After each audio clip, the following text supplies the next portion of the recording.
Hey, what is up, everybody? Welcome inside the Guilty as Charged podcast, coming to you live on a Sunday evening. My name is Steven. As you can tell, I'm not in my usual setup. As most of you know, have been moving over the weekend and currently do not have internet access at our new place of residence. So I'm at my in-laws' house today, doing my best. So I apologize about the audio. I apologize about the internet connection. Hopefully everything kind of goes smoothly, but excited to talk about the preseason game, the NFL Top 100, as well as an update on our Sunday stocks. So joining me tonight to do that are my guys, Tyler and Alex. Alex, we'll start with you, man. How are you doing tonight? Doing good. Only is the next preseason game the last 10 p.m. preseason game, or is it at 10 p.m.? Yeah, only one more to go, and I'm making it through. Well, and I think next week is a little earlier because it's in New Orleans. Thank Isn't God. it at like 6 instead of 7? Oh, beautiful. So it is on a Friday night, so we'll have a little bit of a different schedule this week as opposed to the one we've been doing, but excited for the end of the preseason for sure. Tyler's here, man. Tyler, how you doing? Doing very well. Can't wait to be done with these preseason games on awful times, late Saturdays, late Fridays. During the game, I was watching it. It's like, what else could I have been doing? My socks need to be rearranged. The floors need mopping. There's so many other things I could have been doing than watching those special teams play. But hey, stuck it out. Tried my best to take some notes, and let's talk about it. Yeah, definitely was. Preseason football in general is really ugly, but last night took it to a whole nother level. The special team stuff, which we'll get to, certainly ruined the rhythm. And the Cowboys. I think the Cowboys only attempted like 13 passes the whole game, which was just kind of crazy, considering what today's NFL is like. So we'll talk about a bunch of it. We'll talk about who stood out, who didn't stand out. Just really quickly, I do want to kind of run through a recap of kind of I want to do a better job of like recapping the action for people who are missing these games. And so, of course, the Chargers got the ball first and was Easton Stick time right out the gate. And that first drive went 4 plays, ending in a Easton Stick interception, which was, less than ideal for sure. The defense did step up, hold the Cowboys to a quick 3-and-out, which was good. Chargers answered with a field goal on that ensuing kickoff. Mr. Turpin from the USFL had a kickoff return for a touchdown, which was good for that guy. I heard he was potentially on the borderline of making the roster or not. So, hey, man, if there's a way to assert yourselves into a roster spot, returning 2 kicks for a touchdown will certainly do that. The Chargers did answer with a touchdown drive of their own. Easton Stick leading a relatively long drive, 12 plays, 82 yards for a touchdown. That was the Josh Palmer screen pass that ended that drive. Cowboys came back and answered with their own touchdown. Chargers punted after that. Then we had a punt from the Cowboys, punt from the Chargers, which of course became that touchdown from Mr. Turpin again. This is fun. I love when you recap. I know, man. I'm sorry. And right after the punt return for a touchdown, Easton Stick gets strip sacked literally on the next play, which led to a Dallas Cowboys touchdown. And then the Chargers took a knee right before the half. So that was the quick recap of the first half. We'll get into the second half. Tyler, what were your thoughts about that first half, man? Oh, the first half, wasn't great. Brandon Staley said they didn't play well, and they didn't play well. As far as special teams go, though, I will say I will pump the brakes on the overall criticism or panic, I should say. Maybe I'll pile on the criticism, but I won't panic because looking at the special teams unit, of course, I wasted a bunch of time looking up who was playing, and then Daniel Popper just already had an article. But whatever. You have guys who are probably not making the roster. Keemon Hall, Raheem Lane, Sebastian, Chris Jansen, Lloyd, potentially Dean Leonard. Those guys are out there trying to work at special teams. Yeah, they are the depth options. Sure, your depth is playing special teams usually, but I feel like even the depth that should be playing special teams wasn't playing. So, Tyreek Maddox-Williams is not going to be out there. All these guys, Damon Lloyd's not going to be out there probably on special teams. You're going to have Jaw Taylor out there again, who was not on special teams, if I'm not mistaken. You'll probably have one of Michael Davis or Asante Samuel Jr. one of Drew Tranquil, one of Mark Webb. So I'm not panicking about it, but I will say that was awful. That was terrible. And unfortunately, it did come down to, I mean, yes, everyone was involved, sure, but watching JT Woods not be able to make that one stop on a punt return, watching Dean Leonard not be able to get to a guy, these guys that they drafted to play special teams, like, yeah, they're the depth guys, but these guys were drafted to at least be able to contribute on special teams. JT Woods being the third rounder didn't really look so great on special teams last night. So am I worried overall? Not necessarily. And the game before that against the Rams, I thought they were really solid, partially because of Jaw Taylor. Wasn't great. I'm not overly concerned, but I wish their draft picks to play special teams played a bit better last night. Yeah, quick shout out to our guy Renee in the chat with a super sticker, $20. Renee's awesome, man. We've been engaging more with him on Twitter. Really high quality dude. And I will also say, in terms of the punt return, there were at least 2 block in the back penalties that the referees absolutely missed. There were blatant block in the backs that in the regular season absolutely get called. So I'll give my take on the special teams here in a second. But Alex, what did you make of the whole special teams debacle from last night? I just want to say shout out to Kevontae Turpin first, because that guy, I mean, he was on those TCU, Gary Patterson, Trevon Boykin teams like forever ago. Then he had a little bit of hiatus, then went to the USFL, and then, has kind of played his way back into that role with the Cowboys. So I think that's just really cool in general. Great story for sure. But just in general, like, yeah, obviously you have the Dean Leonard miss and then the punt return.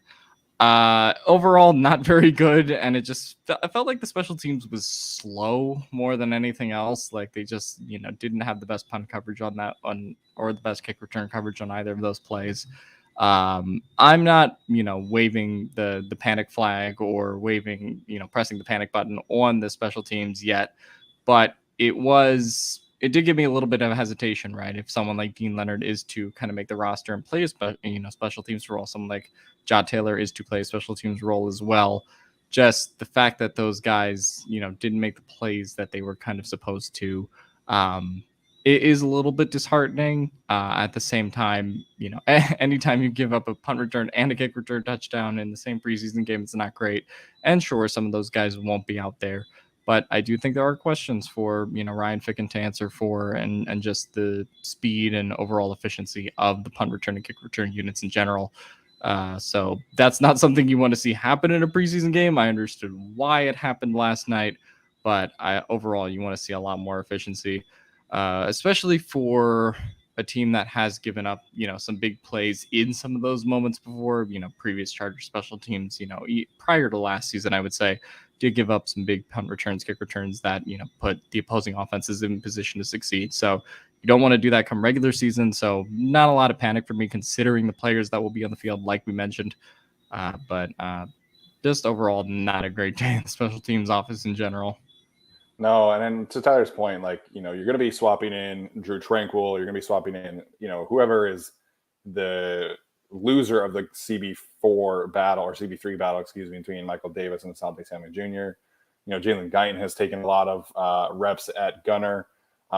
So it's going to look a lot different. Like some of these guys, of course, drafted to, contribute on special teams. And it's a similar situation to Dean Leonard and his coverage ability from last week, right? Like he was right there, right on, Turpin and was just not able to make that play. And so hopefully that is something that changes. In terms of silver lining from the preseason, right? J.K. Scott is, he's just booting those balls straight up into the air. I mean, he averaged 4.87 seconds of hang time last week, 4.82 seconds of hang time this week. So that's something that is definitely upgraded. And the punt protection was really solid, which I guess if you're going to have issues down the field, that's probably better than having issues right in the protection line.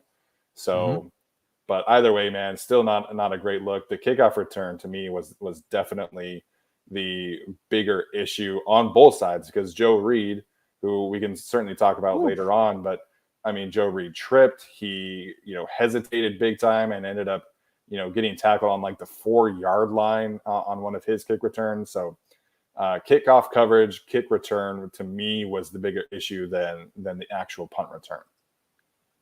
Yeah, giant sum of issues. I feel really bad for Joe Reed. It was just if it could have gone wrong for him, it did. The only thing he could have done worse is a Travis Benjamin in the end zone or something. Otherwise, it was pretty rough for him. Yeah, just not great on the kickoff returns, kickoff coverage, whatever. Just I don't know, but it's tough. So Dan Fouts said that they couldn't tackle in practice on special teams at all. Is that a league-wide NFLPA rule? Not as far as I know.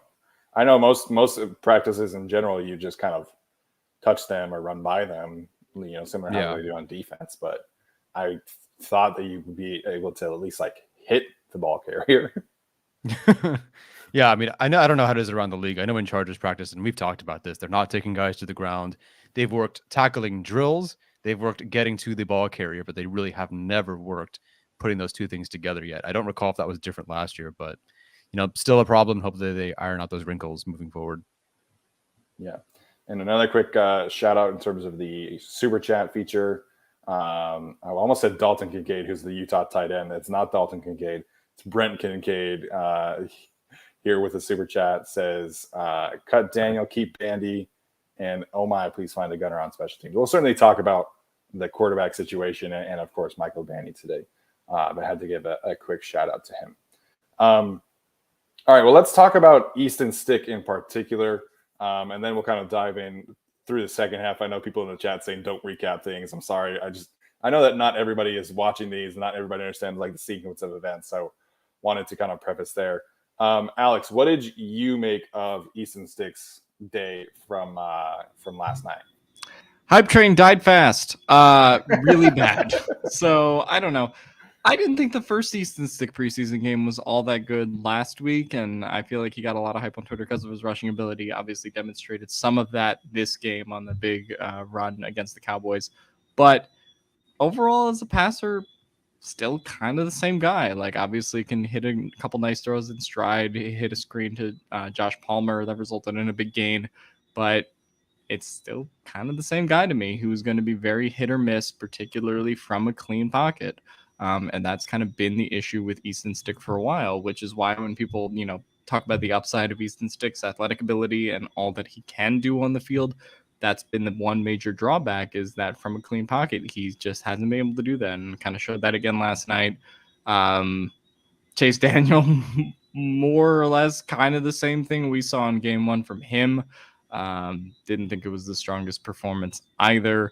So overall, in terms of this QB2 battle between the two, it took a step backwards last night, really, for both players, in my opinion. And for Tom Telesco to say in this, same breath, I should say, that, they're basically going to keep three quarterbacks on the roster regardless of, what happens in the second or third preseason games.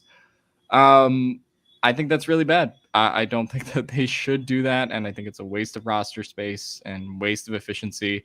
Yeah, you could say it's, they're only going to keep 46 active players on game day and all that, but at the same time, I just don't see what either Easton Stick or Chase Daniel have done at this point to justify a roster spot. Honestly, I mean, they're going to keep both of those players, and to me, as far as the preseasons that we've seen from both so far, very underwhelming to this point, in my opinion. Yeah, I really wanted to see Easton Stick take some sort of step forward, do anything, please pull away or whatever. If you're going to make the roster, at least show like, gosh, if this guy gets into the game, maybe he can put up, a couple touchdowns for us. And it just, I mean, sure, if you underthrow it to Josh Palmer and you throw a screen to Josh Palmer, I guess you can score. Like, I guess that is a way you can score. Handing the ball off to Josh Kelly, Austin Eckler, whatever, sure, I guess you can score that way, but it wasn't great. And I think the first game, they did a lot more design rollouts, a lot more Easton Stick on the move intentionally sort of things. This one, it really felt like, okay, show us what you can do from the pocket. And I mean, we're talking a clear, easy offsides, and he dumps it at Josh Palmer's feet. Just bad throws, bad decision-making, stepping up and running where he shouldn't have. I don't have the all 22, so it's hard to tell what the reads would be a couple of times, but there were times he'd take the snap and lob it immediately to Moore or to a running back or whatever. And it's like, you couldn't have gone through maybe the progression or something there. And I guess maybe sure, if Moore's one-on-one on the outside is your bigger receiver, then maybe that's the matchup you want. And I kind of hope you would see something else. I don't know why Steven is, why is everybody laughing? What did I say? No, No, it's Sony in the Vegas chat, not editor. what you said. Sony Vegas editor said in the chat, not to brag, but Easton Stick used to clap my sister's cheeks in college.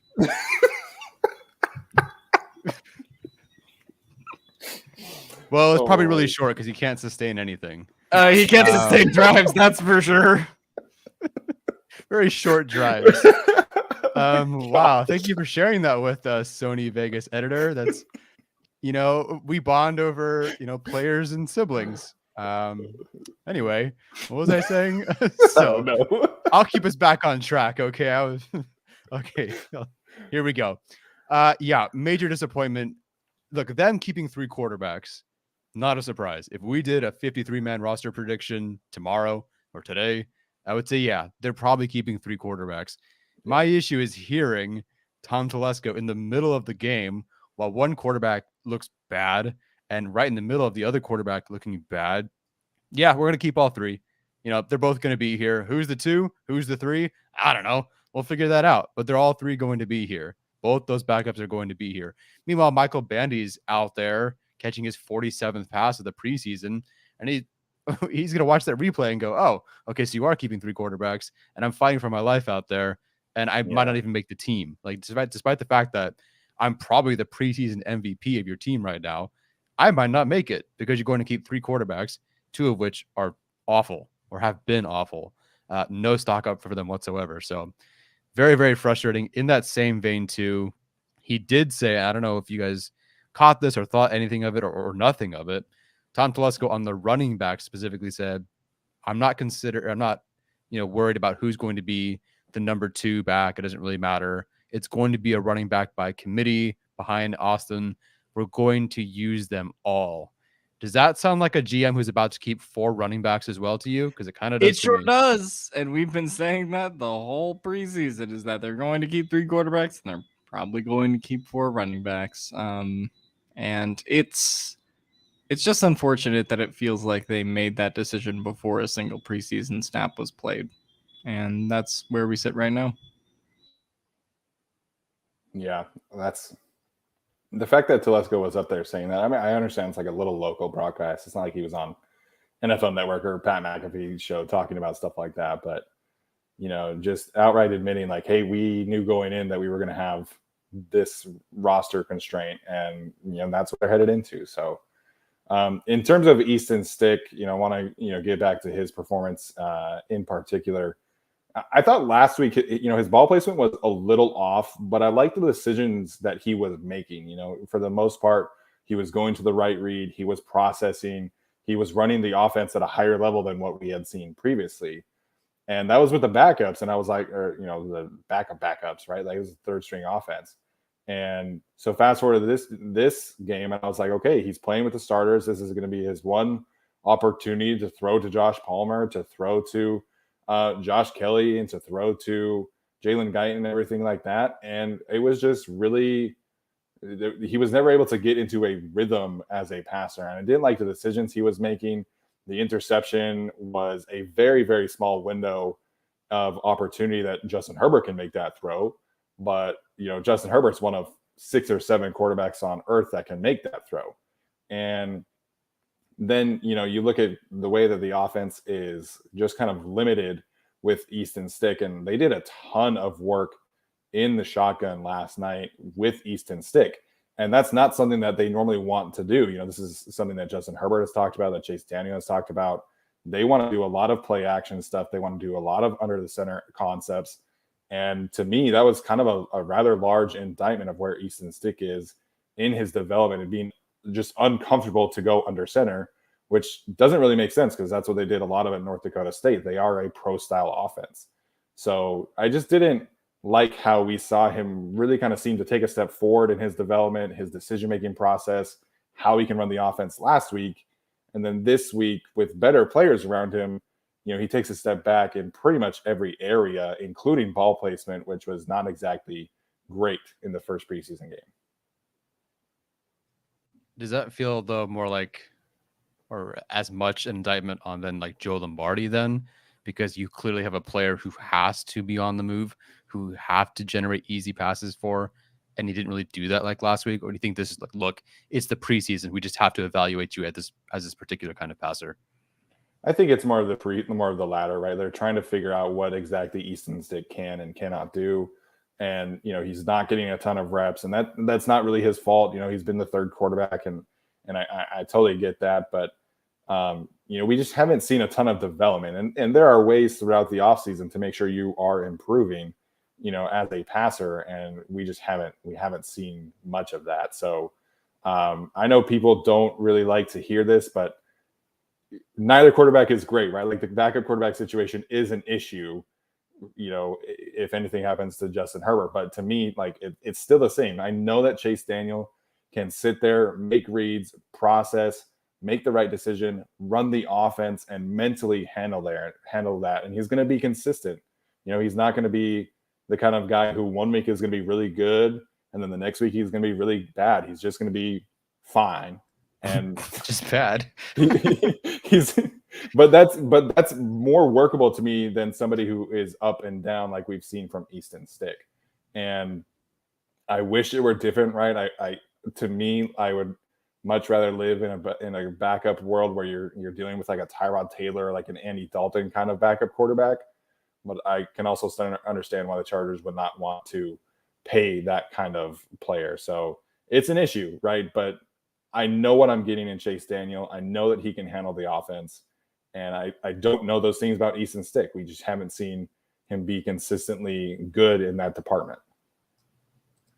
Yeah, I at least would hope and feel that Chase Daniel, against full-time actual NFL millionaire starters, could run the offense. Easton Stick, I don't even know if you can do that against the second string unit yet. So now that Chase Daniel's amazing, like we get it. We're not saying that he's good. He was bad. And thankfully he had that last drive that basically saved his night. Otherwise it was absolutely dog shit. Yeah. But I have some more faith in Daniel, but again, it doesn't really matter at this point. They're keeping 3. All right. Well, I will not bore the audience, I guess, with running through the second half recap. So let's get to some more positive takes in terms of guys who stood out and guys who are legitimately going to impact this season. And I think Josh Palmer certainly had a good night. I think Chris Rumpf had a couple of good plays. But Jamari Salyer, man, is really just impressing at every single turn. He had 35 pass blocking snaps last night, did not allow a single pressure, and was a mammoth in the run game, man. He is moving folks left and right. I think he's really, coming into his own. And there are certainly some weaknesses to his game. And I know you guys talked about, why they're not evaluating him at right tackle yesterday. So I don't necessarily want to get into that. But, what he's doing at guard and how he's able to facilitate and how he's able to be comfortable in this kind of offense has just been really impressive. And I feel great about him being the first, backup guard, if you will, because he has earned that. To me, he's been really consistent and very good in these preseason games. And I mean, I haven't been in there in practices, but it sounds like he's been doing that same kind of thing in practices as well. So to me, Jamari Salyer is kind of the big winner of last night, if you will. Yeah, he's so good. He's just been so good. He stepped onto the field, and you could argue he's been better than Zion. If anything else, he's been more impressive, I guess, considering it's a first-round pick versus a 6th-round pick, and he's sort of making that transition from tackle to guard. I actually was rewatching our interior offensive line stream just for the Salyer part. And you talked about there's really not a lot of flaws in his game. Like heading into it as a prospect at tackle, trying to evaluate him, there wasn't a lot there. And even for a guy who didn't test that well, the measurables aren't so great. And he had admitted that the NFL saw him like that. He's still very fluid. He still can move. He can still explode out of his stance. Not hyper athletic. He's not as athletic as Slater or Zion by any means, but he can get the job done. And man, he's just a different player. Someone in our mailbag, which I have for YouTube members and Patreon supporters, asked for me to rank, the top performances from the last game. Haven't gotten to this one yet, but from the last game, Salyer clearly, to me, with Hymus, was the 2 best performances of the day. He just, and that's with the pressure allowed, sure, but he looked so good, in particular in the run game. There's just a difference between him and Hymus, or him and any of the other backup interior offensive linemen.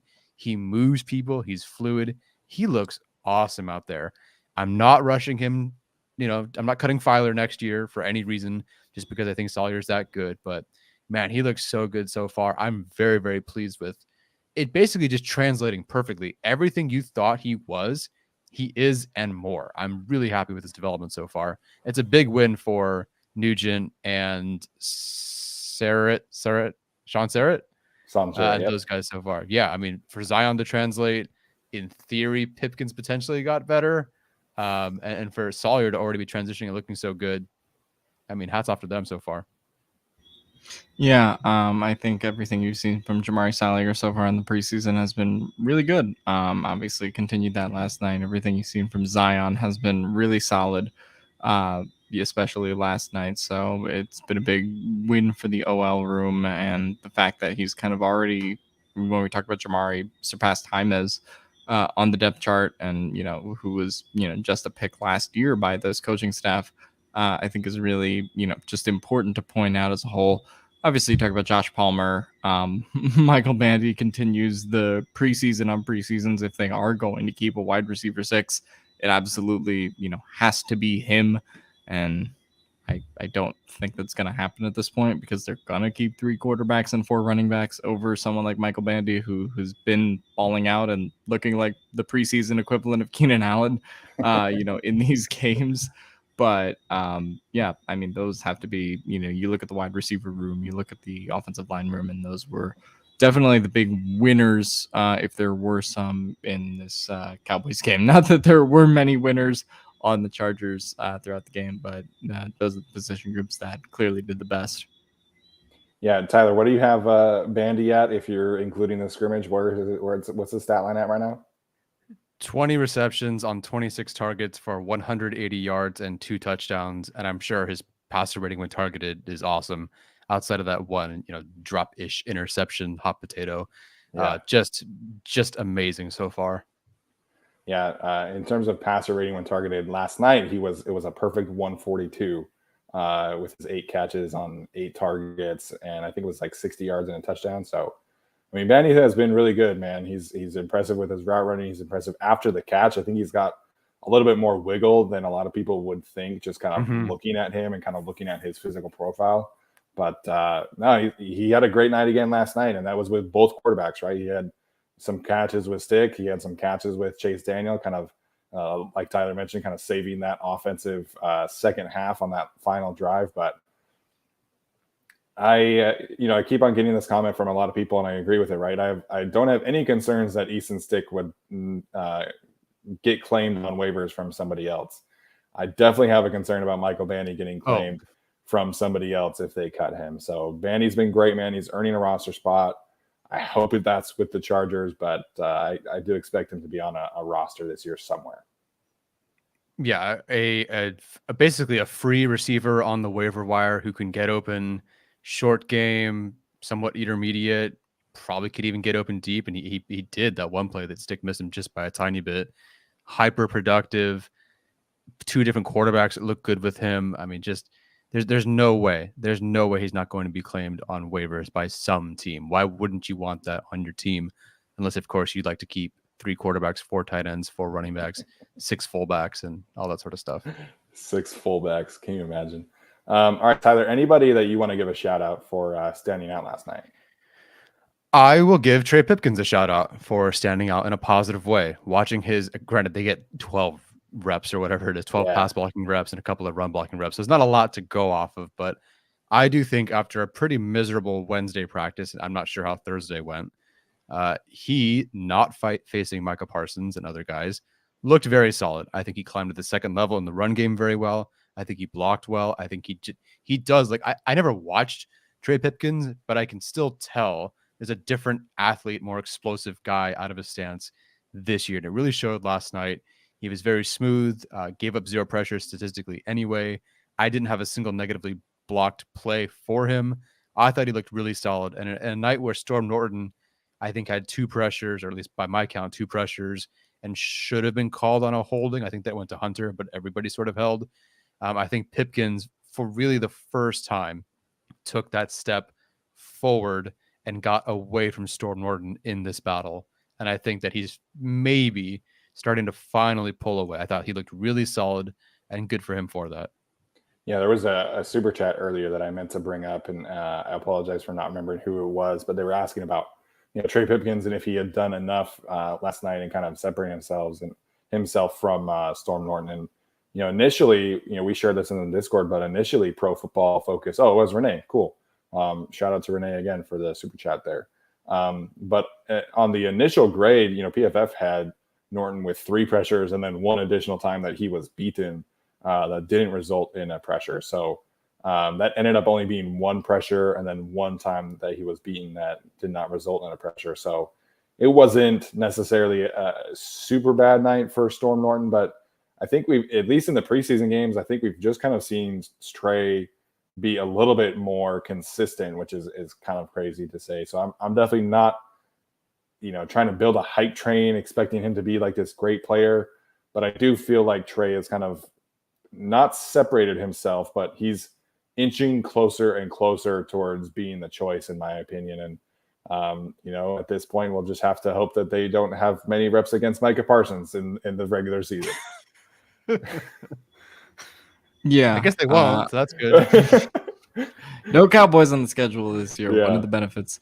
No, I mean, I think Trey Pipkins definitely kind of continued some of the momentum that he had at the end of last season when he got those 2 starts and got into those games. And so we finally saw a little bit of a continuation of that when it came to Trey Pipkins. Didn't really see it in the first preseason game as much in terms of him separating himself from Norton.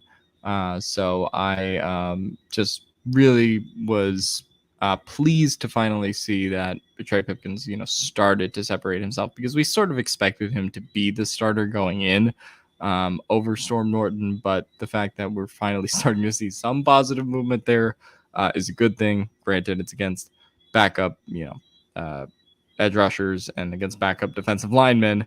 So, it's not like he went up against Micah Parsons last night. But I do still think that ultimately Pipkins probably is the right tackle starter day 1 of the season. Whether he'll be by week 3 of the season, I don't know. That's still a lot left to be said there, considering how much things could change.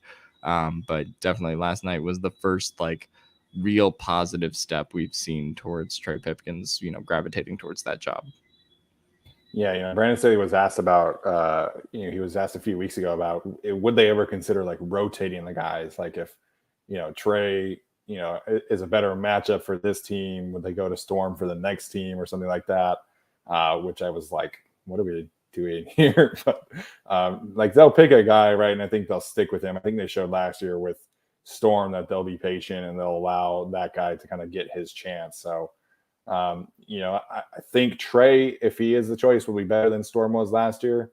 How much obviously remains a question mark, but we'll get to that point in a second. So, one other guy that I wanted to mention here was Carlo Kemp, the edge rusher from Michigan and the USFL.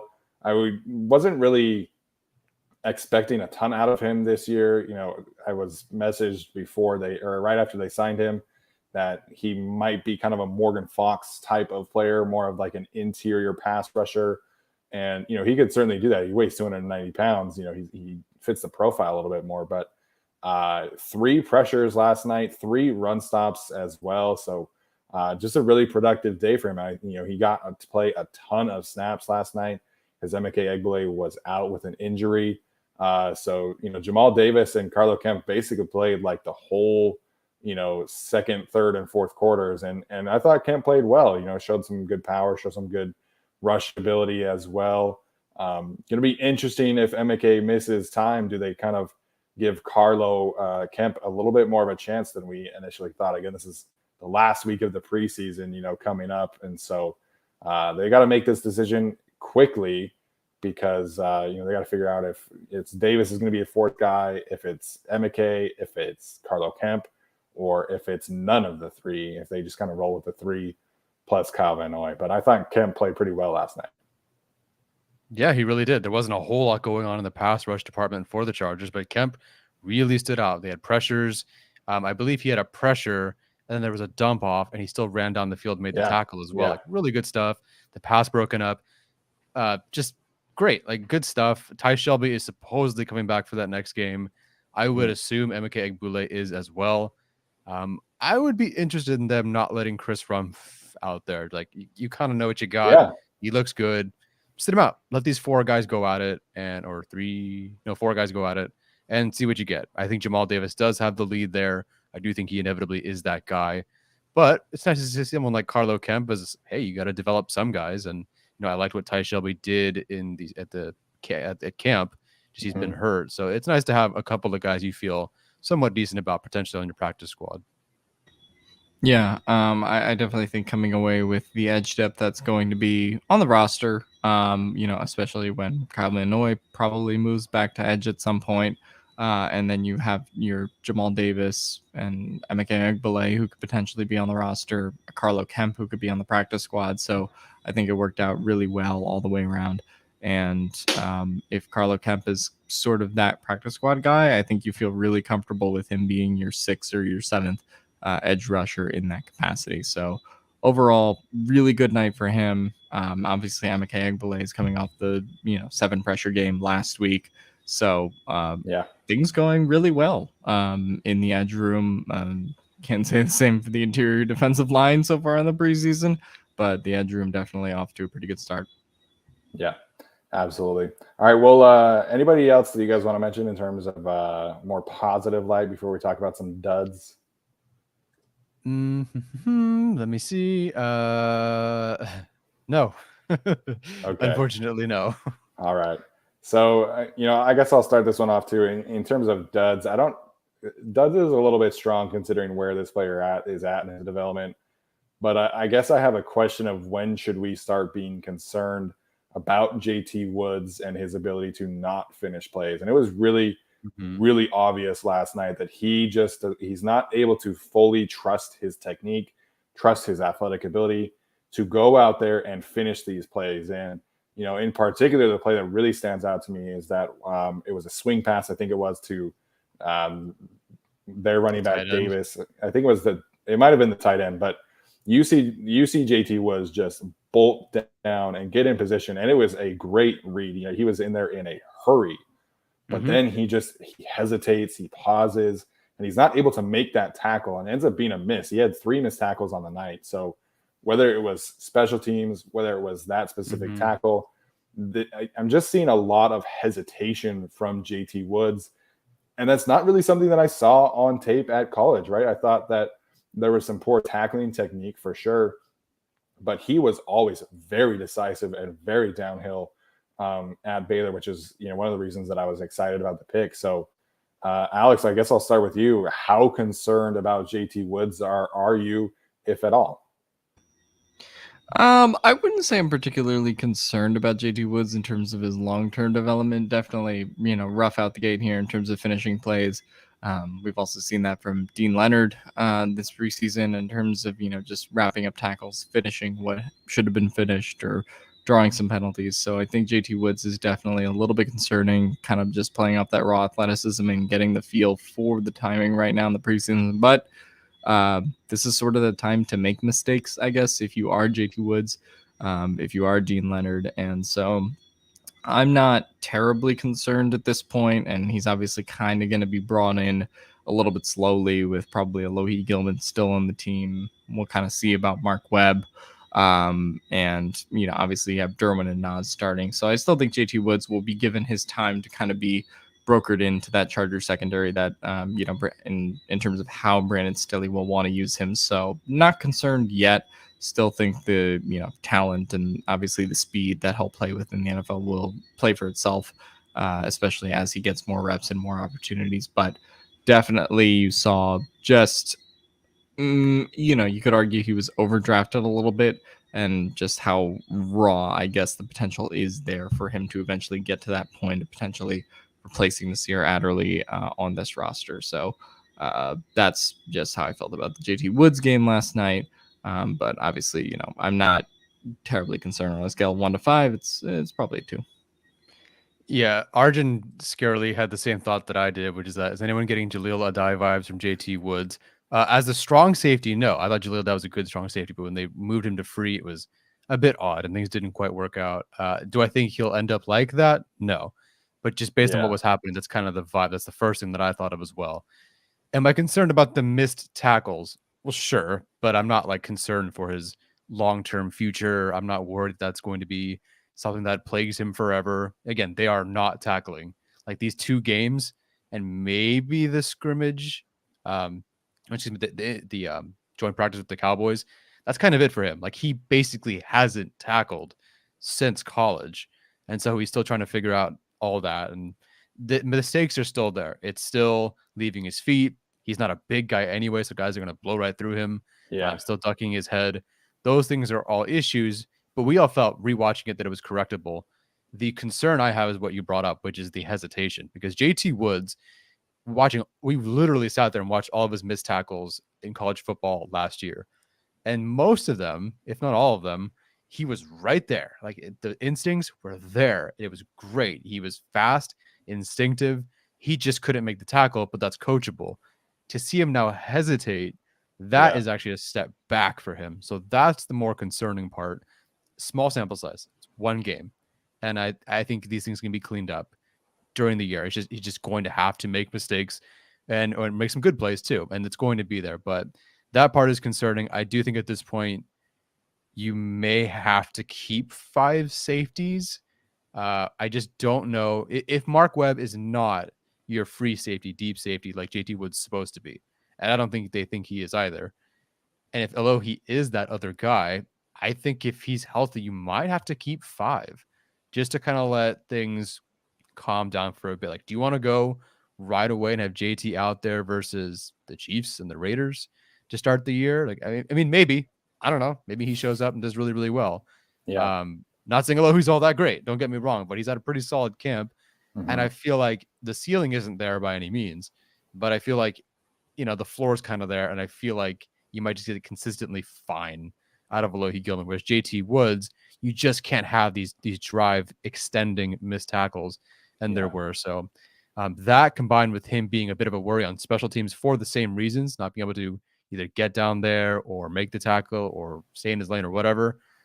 That's more concerning to me, but I think he'll be fine, but it was not a good game.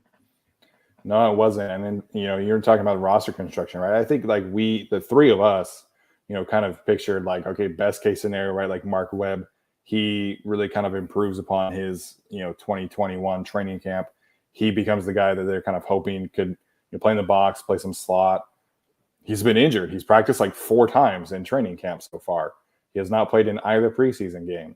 And last week, Brandon Staley said that his calf injury is kind of lingering. And well, that's not really great.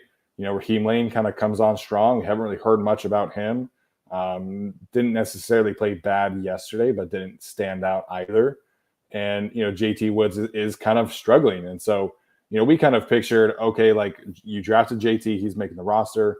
Mark Webb, he's going to come into his own and make the roster, and that's going to push Alohi Gilman kind of out of the way. But Alohi has been really solid, and he's been a player that they have been semi-excited about. I want to say that they're like, super thrilled about his potential, right? But he's just a solid presence, and he's not injured. So, he's kind of – looks like we lost Alex there for a second. Hope he's able to get back in the show. Oh, there he is. Okay, good. So, Alohi just is kind of been a solid presence and almost by default is going to make the roster. So it's a question mark for sure in the short term, but I don't think any less of JT Woods' long-term potential at this point. Yeah, I would agree. And if you watch the pass breakup by Carlo Kemp, that was a quick screen to a wide receiver, but JT Woods came flying to go. Like he was going to hit that receiver. I don't know if he'd make the tackle, but he did beat it perfectly. And it did look like the timing was perfect, but he's going to drop that receiver for no gain or a loss. So didn't get a chance to do it. And if he did, could be a different conversation that we're having right now. We're like, well, okay, there's what we wanted to see. There's the instincts and the physical skills connecting.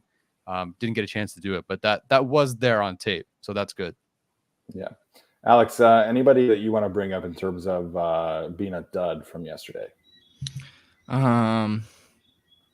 Jerry Tillery, Christian Covington. Come on, he had a entire pressure. He showed up. interior defensive line. Yeah.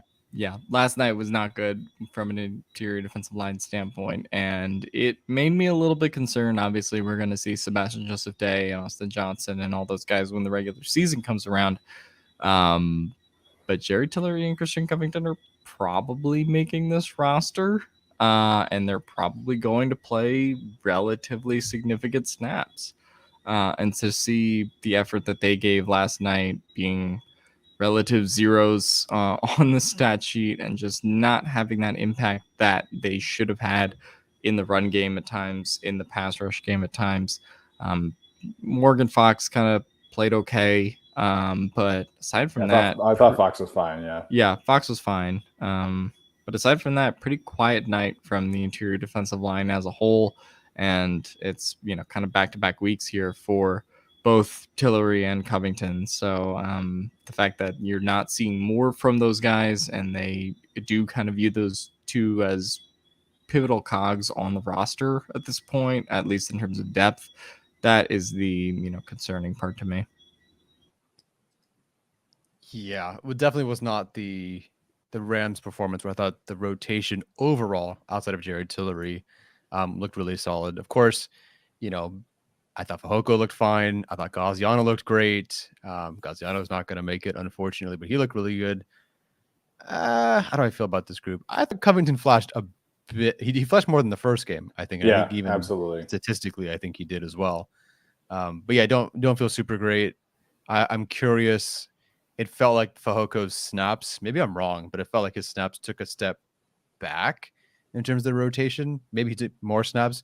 He probably took more snaps because there were more drives. But it felt like they were like, okay, let's try out Covington a bit more. Let's try Otito, which is fine. I get Otito. And he took a bit of a step back. So I don't know if that's things to come or if that's just, hey, we're trying something different this particular game. And then the third game, we'll go back to more of a normal rotation. So we'll see. But if it is Covington, if it is Tillery, if it's Fox, stay healthy. Sebastian Joseph Day, Austin Johnson, stay healthy, man. Yeah, in terms of the snaps, I think Covington, Fehoko, and Otito played up a similar amount of snaps. I think it was around 20 for each of those three players. But I felt like I didn't see Covington that much early, and I saw him more late than I did Fehoko, if that makes sense. Like I remember Christian Covington getting reps in the fourth quarter last night, and I don't think Fehoko played in the fourth quarter, at least to my recollection. So it is going to be, again, very interesting. How do they kind of cipher out that last position? Because Joe Gaziano, I think he played 16 snaps, and he had 2 pressures, he had a sack, he had a quarterback hit, and he had 3 run stops. Like that guy, all he does is come out here and produce. And it's like, well, that's great, but you're not making the roster, like almost regardless. So it's just as, I hope that they are able to kind of sort this out because, I will say Christian Covington, I'm starting to figure out really like what he does well and what he doesn't. And, if he's playing against a team that's going to do a lot of outside zone, I think Christian Covington is able to kind of ride that wave and then just be, a playmaker in those instances. But, last night, the Cowboys just, anytime Covington was in, we're just like, okay, we're going to run duo at Covington and at Jerry Tillery, and you're not going to be able to stop it. And so he cannot set a line of scrimmage, whereas Fehoko can absolutely do that very unique thing. And I think that should fit more of what they're looking for. Like, I think that's a real strength of Sebastian Joseph Day. I think that's a real strength of Austin Johnson. I think that's a strength of Tito at some point down the line. But Covington is not that player. He is not able to set the line of scrimmage, whereas as those other players are. But I think Covington can be a useful defensive lineman against an outside zone team and be able to kind of, create a gap where there isn't really one, or be able to kind of ride the wave and then shed a block at the last instance. But if you're asking him to take on double teams, if you're asking him to make plays at the point of attack, that's just not who he is at this point, in my opinion. Tyler, anybody that you wanted to bring up in terms of a potential dud? Not in particular. I think we've covered most of it, and we've covered most of those guys. I would say some of the running backs, and there were just kind of some errors here and there. But also the blocking wasn't great anyway, and the Cowboys defense just played pretty well overall. So, I mean, there's sort of a dud, but not really. Like, it wasn't all on them. So no, I think we've got most of the guys. Yeah, I think, in terms of that second half run blocking, man, it was not a good night for Brendan Hymus and Ryan Hunter and Foster Sarrell and Zach Bailey. So it was almost just like Sawyer was kind of out there on his own at certain points in the game. So hopefully that improves in the last game. Wanted to bring up the super chat question from Michael Lopez earlier. Keeping 3 quarterbacks, 4 running backs, Covington potentially over Fehoko, and Bandy losing a roster spot sounds just about right for us. Who do we get to blame for this problem? I answered this in the chat. It's Staley, Telesco, and Ficken in that regard. I think that, Staley, because he's the head coach, and in particular on defense. Like if any defensive decision is pretty clearly Brandon Staley's. And then Telesco, of course, and then Ficken, because Ficken's supposedly in charge of some of the back half of the roster.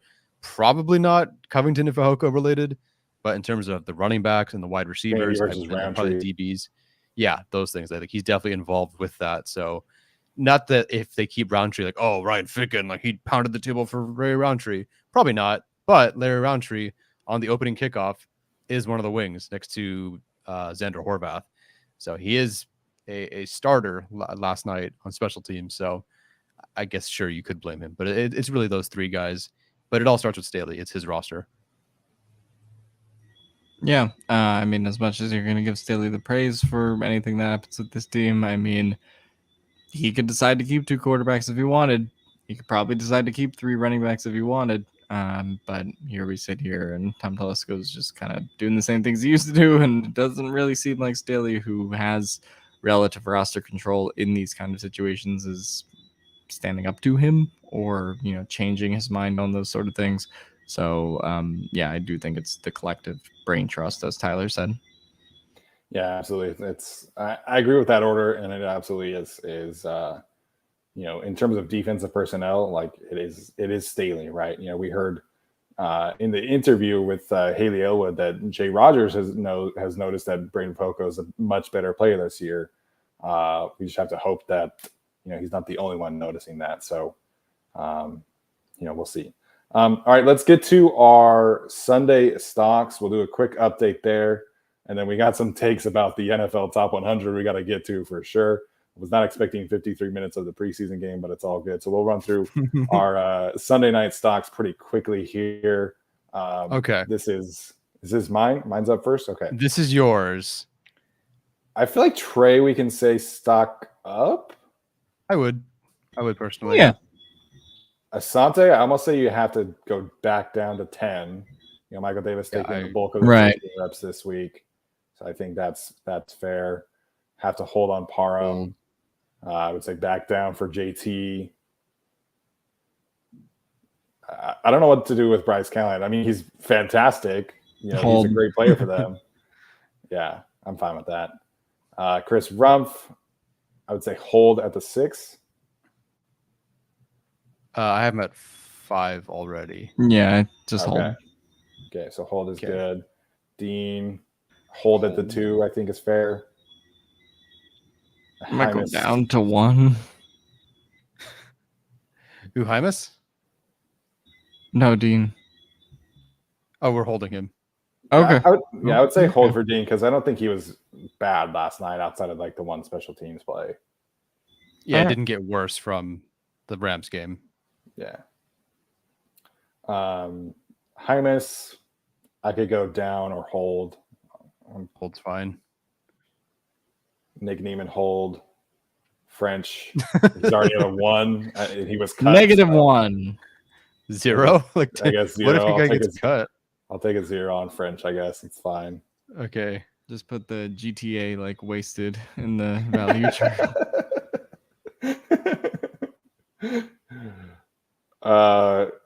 I mean, if you guys know from the broadcast angle, if Dean Leonard was awful in coverage, more power to you. But those of you in the chat, Kent Moyer, I'm fine holding. Jamal Davis, I think you hold there as well. So not a great week for my guys, but it's all good. Okay, I'm gonna try to remember all those. All right, here's mine. Palmer, what do we think? Hold. I'd say hold at the 11, yeah. Okay. Fox. Same. Hold. Same. Parham hold. Hold, I guess. He didn't really do Spiller, anything. Yeah. He didn't do much, and he got hurt, so Right. that's fun. Which we didn't really talk much about that, but what did we say? We said down on Woods, right? Mm-hmm. So hold there on on Rumpf. Yeah. I think Webb you have to say down because he's been injured and has not played like at all. Wouldn't Parham be the same thing then? That's fair. Okay, so hold on Webb then. I would say the difference is just Parham has a more established role at this point compared to what Webb is. You know, is kind of fighting to make the team, and obviously hasn't gotten to play another preseason game. Versus, I feel like we know what Parham's role is, regardless of whether he's healthy or not right now. Okay, you guys want down then? Yeah, I agree with Alex. Fahoko, I said hold. Said hold for Neiman, right? Hold for Neiman. Down, probably for more. Yeah, I put him at 0.25. Yeah, okay, here we go. 8 targets for Jason Moore last night and 2 catches. I mean, some of that was obviously, Stick and Daniel each just had blatant misses on a go ball to Jason Moore, but it was not good. Bandy, I would say up, yeah. Yeah, probably at a 4. But you can give yourself $4. Woohoo! And then we said hold on Cam Moore, yeah. Okay. All right, Alex, here we go. Hold. Fox and Van der Lam, I think both of those are hold. Spiller, we said hold. I'm on hold. Probably. I would love. I understand why they're giving these reps to Joe Reed, but I want to see DeAndre Carter return some kicks, man. But see, I almost feel like they do that because they're comfortable with where Carter is, and they just want to see what Reed could do. But I think all of those are probably holds. Didn't we say down for Mark Webb? We did. Oh, jeez. So, did I not bring Woods down from what I had him before? No, you did. Oh, God. Yeah, wasn't he at 6 last time? Yes, because we was stock up last week. Okay. Yeah. Okay. So you're good there. And sorry, so Mark Webb we said down. For Webb, yeah. See, that's your fault, Alex. Unfortunately. Will Clapp, I think you could make an argument for up, but he is still a backup. We did have some really good reps from what I saw. Again, it was just highlights that the Chargers posted on YouTube. But he did have some really good reps from what I saw there. He was good-ish in the preseason game, but I certainly am not down on Will Clapp at this point. And I think Easton Stick is up because they just guaranteed him a roster spot, right? Yeah, I'll actually buy that. $5. I mean, they just. I'll give you $250. How about that? I'll take it. Adjusted for you. No, I'm kidding. No, you say it too. Gaziano had a good game. He's got zero chance to make the roster at this point. Good game. Jeez. I'll let you decide that one, Tyler. I think you hold. Thanks. McKay, hold. Okay, here we'll do this. I think that's an up. I think McKay's a down because Jamal Davis, I think, is going to take his spot now. Yeah, that's acceptable. That's fair. There. All right, Tyler. Now we get everybody's favorite part of the show where Tyler has to do some quick Google math. No, I already did, man. It was automatically going 56. Oh, let's go. 25. Yeah, screw you guys. I gained $2. Tyler figured out how to work the spreadsheet. Watch out. I get 25 cents. Is that where I'm at? That's texture stocks. Oh, wait, crap. Hold on. Yeah, I think I gained $2. You're at 56. Sorry, we're out of order. What am I at? Textures at 56. That's a shame. Wait, hold on. Are you both tied? Oh, are we tied? I'm sorry. He's 54. Did you not get anything, Alex? Oh yeah, because these two were the only ones that moved. No, Yeah, 'cause I don't. everybody- Did you do the and function properly? I thought I was 56. No, that's Steven. 10, 20, 26. I'm 56 in my own head. Easton Stick is making this roster, so you got to bump him up a couple points, in my opinion. No, this sounds like I don't know, some illegal trading. Yeah, man, 54. Easton Stick's whole Chargers career is an illegal stock trade. So I mean, Probably. All right, there we go. Hanging on to Michael Bennett for one more week. Yes. Just gonna keep that stock going, man. All right. Yeah. Well, that was much faster than last time. There we go. So we fixed the spreadsheet. It's all good. Barely. All right. We'll get to some takes really quickly about the top 100. So in terms of being good, Austin Eckler comes in at 46. I was not expecting him to be that high on this list. I thought he would make it, but I didn't think he would be at 46, which is good to see. Right opposite end of the spectrum, Derwin James at 43, Justin Herbert at 40, and then Keenan Allen pretty high as well at 35. So a bit of a mixed bag there. Tyler, where do you want to start with the NFL top 100 from today, at least? Sorry, someone said the spreadsheet was wrong and they manually counted. Then they said never mind. So thanks for making me look at that while Steven was talking. no, actually, I think Damien is right. I think I am at 56. You can ignore his comment where he says never mind. So we're talking about the everybody that was listed. Yes, everybody that was just dropped. Yeah, I mean, we didn't really ever talk about Slater and Lindsley making it. Well, the new guys, I should say. Yeah, but just the new guys today is fine. I mean, I have no issue with where Lindsley was based on how they typically vote, and Slater was higher than I thought he would be as well. So, but yeah, from today, what were your thoughts on the top 50 to 30? I think it was. Surprised. For different reasons. I did not think that Austin Eckler at that point would have made it because he wasn't even on it last year. And I get sure there were injuries involved, but like from going from nothing all the way to where he was, I was definitely surprised. And that was great to see. I mean, he deserves it. He's awesome. I think he's a special running back in this league. Led the league in touchdowns, 6th in total scrimmage yards. I'm all for it. Keenan Allen definitely would not have put him over Justin Herbert. Frankly, there's not really anybody of the group that I put over Justin Herbert, especially because he is the quarterback. But still, Keenan Allen, a lot of respect from his peers. At this point, if I do another top 10 rankings or 15 rankings of wide receivers next year, and if I don't just do numbers, I probably will factor in the fact that the league and his peers really respect Keenan Allen. Like, even if the numbers aren't there, everyone's like, Keenan Allen is a top receiver. So I'll probably consider that moving forward. That said, Justin Herbert at, 40? Right? 40? 40, yeah. I don't even understand how. I mean, I understand if you're an executive, maybe, or if you're Emmanuel. Yeah, yes, thank you. Yes. Because wins are a quarterback stat or whatever, but 39 other players in the league were better than Justin Herbert last year. No. Come on. Like I said in a different post, he put up the 4th highest expected points added of any quarterback in any NFL season since ESPN's been charting. Granted, he did have 17 games. And he's 40th in the league. I mean, I don't buy that. So happy for Keenan, for Derwin, obviously, for Austin Eckler.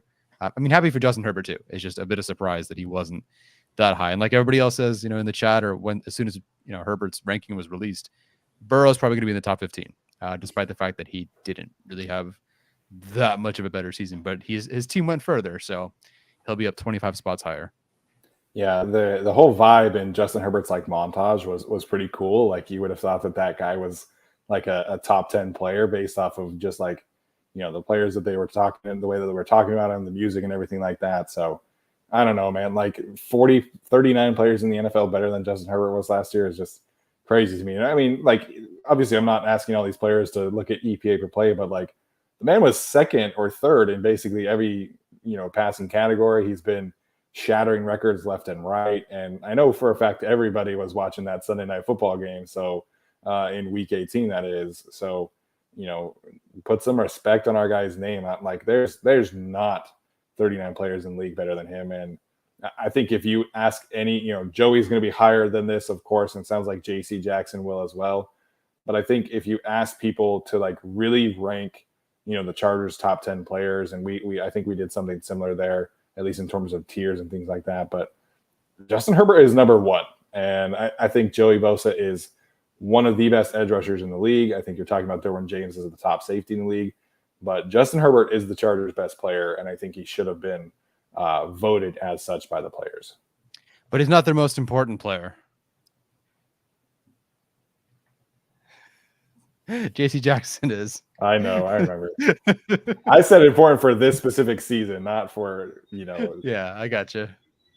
Mm-hmm. Yeah, so I think that Justin Herbert being at 40 is just weird. Like, I don't even understand what they were doing there. Like, yeah, like theoretically, if you're stupid, you could put him at 40. I just don't understand it as a whole. I don't even know what show Emmanuel Acho hosts. Don't care about it. But yeah, I mean, putting him at 40 is just pretty blasphemous when he's clearly one of the top 5 quarterbacks in this league as a whole. I was happy Austin Eckler made it. Pleasantly kind of relieved by that, just because I think they put Alvin Kamara at 56, and then I was like, oh, is Austin Eckler gonna make the list? And then they, put him at 46. So just cool to see that his peers, view him the way they do. And then seeing Keenan, being where he should be on the list, and Derwin, fortunately, making the list as well. JC and Bosa still to come, probably in that top 30, like we kind of said. But yeah, just really confusing on Justin Herbert. I'm not surprised that Joe Burrow is eventually going to be higher because of the postseason run and all that, and how that tracks with how the players kind of evaluate things. But I was excited for Austin Eckler to kind of make it and see his journey all the way from 2018 to now, and see how far he's come. That's just cool. He's, a consensus top 50 player in the league now. But other than that, I'm not, terribly surprised by these results. But it was just weird being like someone asking me after the Austin Eckler ranking drop, like, where do you think Justin Herbert's going to be? And I'm like, oh, he'll be top 25. And then, oh, he's 40. Then I'm like, okay, what happened here? But yeah, no, weird ranking. But overall, excited that, all of them obviously made the list, and still have JC and Joey to come. Yeah, I think even if you asked Keenan Allen about like being ranked higher than Justin Herbert, I think he would probably take a little issue with that himself. But obviously it's great to see where Keenan ended up. I think we talked about this and the way that his peers respect him, and how many young guys coming up say they want to emulate Keenan Allen's game, which is great to see. But Austin Eckler coming in at 46 was definitely the most pleasant surprise, I think, of anybody, because once Ty Montgomery was on the list at I think like 97, I was like, oh my gosh, this is going to be a complete disaster. Yes, he was the third player on the list, man. It was like it was him, and then like Justin Tucker and Kirk Cousins were like the first. Wait, you mean David Montgomery, right? David Montgomery, not Ty. Oh, okay. What did I miss? Ty Montgomery, holy shit.